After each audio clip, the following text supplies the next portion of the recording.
teka, yung Blue Ribbon hearing diyan sa Senado, aba, tatapusin na. Yan ang posibleng mangyari matapos sabihin ni Senador Ping Lacson na maaaring 2 o hanggang 3 hearing na lang ang gagawin nila kung wala daw maidadagdag na panibagong testimonya or ebidensya sa ginagawa nilang hearing patungkol sa flood control anomalies diyan po sa Senado. At dagdag pa, meron na daw partial report na ginawa ang Blue Ribbon Committee at itong partial report na to ay pinirmahan na po ng mga senador. Pero, may mga ilan na binawi ang kanilang mga pirma dito sa partial report na inilabas nila sa mainstream media. Ang reason ng mga to, di umano, hindi pa nga daw nila nababasa yung partial report ng Blue Ribbon Committee. Parang naaalala ko uli yung pagpirma nila doon sa BICAM noong 2025 national budget. Nung issue pa lang, yung blankong BICAM, sabi nila wala silang nakikitang blanco. Pinirmahan at sinuri nilang mabuti yung national budget ng 2025. Nung nagkabukingan na meron talagang mga insertion, maanomalya ang budget ng 2025, sinasabi nga nilang most corrupt budget in the whole Philippines history. Diba? Aba. Bigla na lang sasabihin na wala silang kinalaman doon sa mga maanomalyang insertion doon sa budget ng 2025. At ilan nga sa mga nakapaloob na nire-recommenda nila na sampahan ng kaso ay itong sina Senador Jingo Estrada, Senador Joel Villanueva, Senador Francis Cheese Escudero, si dating ako, Bicol Party List Representative Saldico at si ex-representative Mitch Kahayon. At ang mga kaso ay plunder, malversation of public funds, violation ng Anti-Graft and Corruption Practices Act, violation ng Code of Conduct and Ethical Standard Act. Pero may napansin ba kayo? Hindi lahat kasama doon sa rekomendasyon na sampahan ng kaso. Mukhang pinili lang Mukhang kung sino lang yung kalaban, siya lang ang may kaso.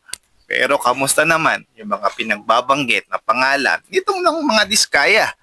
Yung testimonya na binanggit din ni Representative o Congressman Toby Tiangco diyan mismo sa Blue Ribbon Committee na may mga insertions itong mga congressman. Nasaan na sila? Nasaan na rin doon sa partial and unofficial committee report ng Blue Ribbon Committee yung testimonya ni Gutesa na di umano nagde-deliver daw sila ng mali-malitang pera papunta malapit sa Malacanang.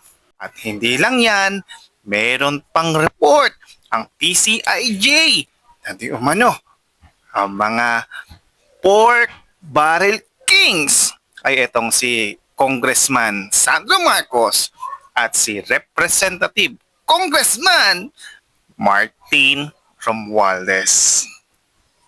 Ayon din dito kay Senador Ping Lacson, wala daw maiugnay silang kaso laban dito kay Martin Romualdez at dito kay Pangulong Bongbong Marcos doon sa ginagawa nilang hearing o investigasyon diyan sa Blue Ribbon Committee. At hindi rin malinaw yung kwento ni Congressman Toby Tiangco na di umano alam na daw ni BBM November 24, 2024 nung sa isang imbitasyon na pinapagalitan daw ni BBM itong si Congressman Saldico at si Congressman Martin Romualdez sa kanilang ginawang pagnanakaw. So meaning 2024 pa alam na ni PBBM na nagnanakaw o may korupsyon na ginagawa itong dalawang to.